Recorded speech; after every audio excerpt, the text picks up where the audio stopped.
ഇപ്പൊ പൊതുവെയുള്ള ഒരു സംശയമാണ് ഈ കാലഘട്ടത്തിൽ ഡെലിവറി കഴിഞ്ഞ ഒരാൾക്ക് ആയുർവേദ ട്രീറ്റ്മെന്റിന്റെ ആവശ്യമുണ്ടോ എന്നുള്ളത്. ഇതിനെക്കുറിച്ച് എന്താണ് പറയുന്നത്? ആദ്യം നമ്മൾ മനസ്സിലാക്കേണ്ടത് ഇതൊരു രോഗത്തിന് ചികിത്സിക്കല്ല, നമ്മൾ പരിചരിക്കുകയാണ്. അപ്പം ആയുർവേദം എന്ന് പറയുന്നത് നമ്മളെ പുരാതന കാലത്തെ ഉള്ളൊരു ചികിത്സാ രീതിയാണ്. അപ്പം ഈ ഡെലിവറിക്ക് ശേഷം ഒരാളെ സംബന്ധിച്ചിടത്തോളം അവരെ ശാരീരിക ഹോർമോൺ ഇംബാലൻസ് ആയിക്കോട്ടെ, ഒരുപാട് ചേഞ്ചസ് വരും ബോഡിയിൽ. അപ്പം ആ ഒരു ബോഡി നമ്മൾ റീസ്റ്റോർ ചെയ്യാൻ, ആ ഒരു ഇംബാലൻസ് റീസ്റ്റോർ ചെയ്യലാണ് മെയിനായിട്ട് ആയുർവേദം കൊണ്ട് നമ്മൾ ഉദ്ദേശിക്കുന്നത്.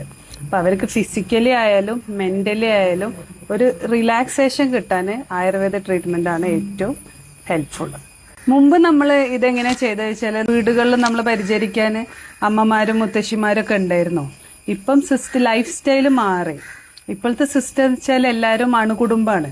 അപ്പം നമുക്ക് അതിനുള്ള ഒരു സപ്പോർട്ടിനുള്ള ഒരുപാട് ഏജ്ഡ് ആയിട്ടുള്ള ആൾക്കാരും അങ്ങനെ അറിവുകളുള്ള, ഇത് മീൻസ് പാരമ്പര്യമായിട്ട് ഇങ്ങനെ അറിവുകൾ ഷെയർ ചെയ്ത് പോകുന്നൊരു കാര്യമാണല്ലോ. അപ്പം അതിനുള്ള ആളുകൾ ഇപ്പൊ നമ്മളെ വീടുകളിലില്ല.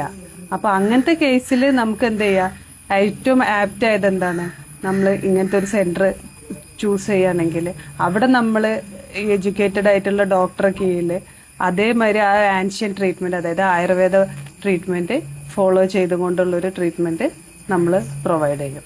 വീട്ടിലൊരാളെ ഹയർ ചെയ്യുമ്പോൾ നമുക്ക് അവർക്കൊരു പേയ്മെന്റും പിന്നെ നമ്മളെ ഫുഡിന്റെ expense, laundry expense, medicine expense ഒക്കെ അഡീഷണൽ വരും. ഇവിടെ ആവുമ്പം നമുക്ക് ഇങ്ങനെ ഒരു സെന്റർ ചൂസ് ചെയ്യുകയാണെങ്കിൽ നമുക്ക് എല്ലാം ഒരൊറ്റ പാക്കേജിൽ ഇൻക്ലൂഡഡ് ആയിട്ട് ചെയ്യാൻ പറ്റും.